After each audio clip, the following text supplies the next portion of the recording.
హాగారైతే తన కొడుకు కళ్ళ ముందు చచ్చిపోతే ఇంత ఘోరం నేను తట్టుకోలేని చెప్పి ఒక రాయి ఇసిరేస్తే ఎంత దూరంలో పడుతుందో తన కుమారుని అంత చెట్టు కింద పడుకోబెట్టి ఇంత దూరం వచ్చేసిందట.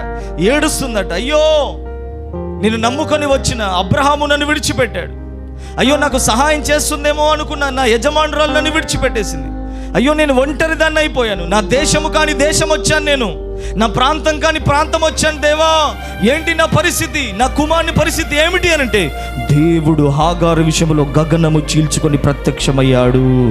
ఆమెన్ చెప్పు గట్టిగా, ఆమెన్. దిక్కు లేని వారికి దేవుడే దిక్కు, సహాయం అందని చోటికి దేవుడు సహాయకుడిగా దిగివచ్చు వాడై ఉన్నాడు. నీ జీవితంలో అన్ని దారులు మూసుకొని పోయినా పరలోక ద్వారం నీ కొరకు ఎప్పుడు కూడా తెరవబడి ఉంటుంది. నీవు పరలోక వైపు చూస్తే చాలు, ఆ వైపు కన్నులెత్తితే చాలు, ఆ కన్నులో నీ వైపు చూడడానికి సిద్ధముగా ఉన్నాయి. ఆమేన్.